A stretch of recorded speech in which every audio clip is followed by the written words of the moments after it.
welcome to Starting with Sheep. Today I'm going to run through the lambing equipment that you'll need.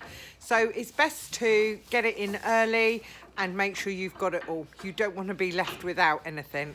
So one of the first things you'll need in your lambing kit is Agrigel. Now you use that for any assisted birth, plenty of it. It's cheap and you just use plenty, lots and lots of it. In this bottle here, I mix iodine and surgical spirit. 75% iodine to 25% surgical spirit. And what you do with the mix of iodine and surgical spirit is spray it on the lamb's navel within minutes or as soon as possible after birth. That's because the umbilical cord is an open wound in effect, and therefore it can infect very, very easily. One of the other things I always use for every lambing, whether I help them or not, is Lamb Kickstart. What that is a little drench that you squirt in the mouth of the lamb as soon as they're born as possible, and that gives them extra minerals and vitamins and does what it says on the tin, gives them a kickstart. One of the other things I have in my kit is twin lamb drench. Now, for those of you who don't know, twin lamb disease is something that pregnant ewes get, often when they've got multiple births on board. And it's almost like pregnancy diabetes. It's a lack of sugar, so they need high energy. So if they're lacking in that, they tend to go off their feet and they actually can die from it. So you need this, and you literally pour this whole bottle into them, and it gives them the energy to get up and start eating and what have you again. Another important thing to have in your kit is colostrum. If lambs don't get colostrum within the first few hours of life, they will die, and it gives them the antibodies they need to survive. So always keep this in. If a ewe hasn't got enough milk, or she's got maybe triplets, you will need to artificially feed the lambs the colostrum.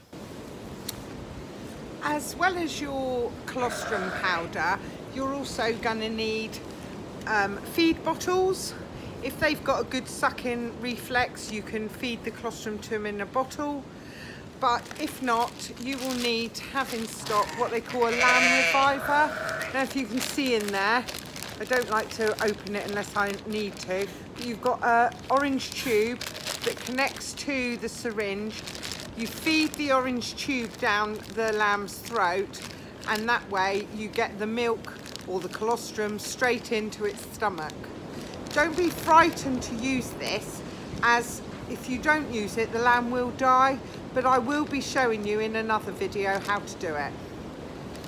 Lambing ropes, very cheap, brilliant things. You attach them to legs and heads if you're having a difficult birth. They also are washable. So also when you've used the lambing ropes, always put them in a bowl of boiling hot water and some disinfectant, and let them hang to dry. They're brilliant, and if you use them right, they can really, really help you.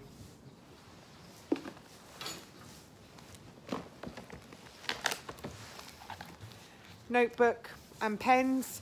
Obviously, if you want to write things down, you may have a ewe that's had a really bad birth and you don't think she wants to be put to the ram.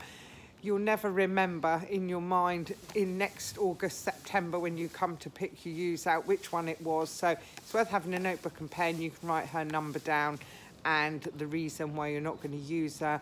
And it's handy just to keep notes. Another thing that you should always have in is prolapse spoons. Now, prolapse spoons are what they say on the tin.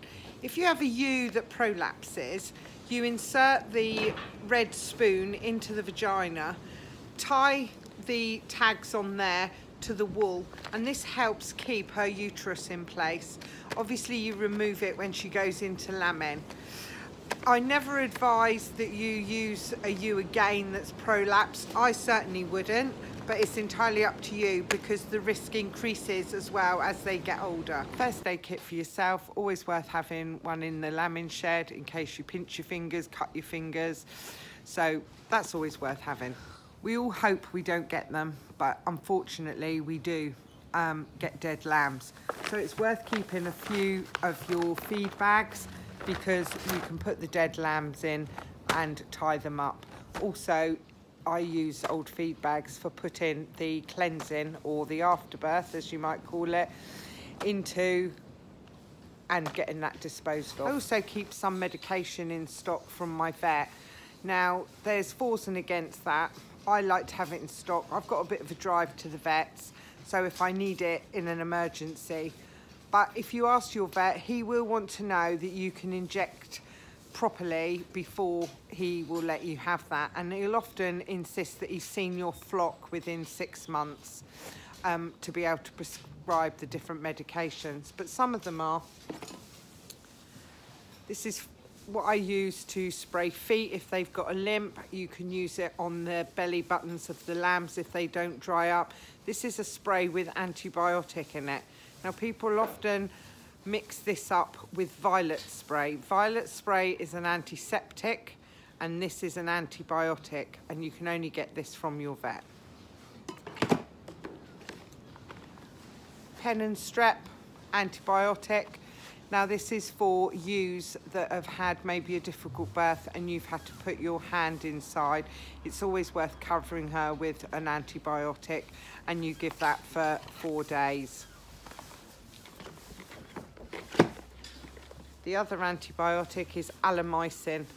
Now that can be given to poorly lambs, and also make sure you've got the small needles to go with it.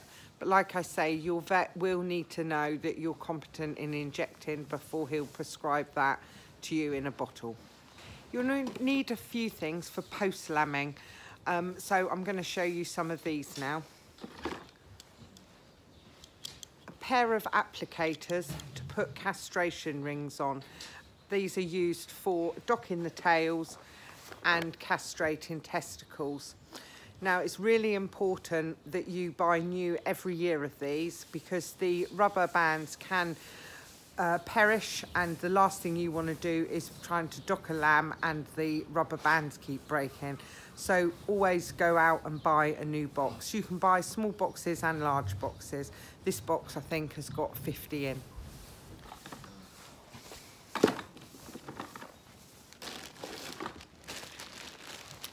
You'll also need tags and applicator. Now, you can get all the ear tag information that you will need from Shearwell Data. These are the people that I use. You can find them online. I found their tags brilliant, and they're really knowledgeable, and they will tell you exactly what information to have on your tags. Now, some of the things you might need in the lambing shed to make life easier for you is a working torch, nice bright torch. You may, if you've got a spare one, make sure, and if you've got electric out to your barn, have a mobile phone charger, have your mobile phone with you. It's so much easier than rushing about indoors trying to find a telephone number. The other things that you can think of are the nice things, maybe a hip flask with some port or sloe gin in, hot water to make yourself a coffee or tea. Sometimes if you're watching lambs being born, you can be sat out in the cold for a good couple of hours. So think about yourself. One of the things you need to think about is preparing yourself. If you have a very booked up social diary, it's worth clearing your social life for the weeks that you're lambing. Lambs don't come conveniently. In fact, they normally come when you're about to dish up dinner, or when you're about to go shopping.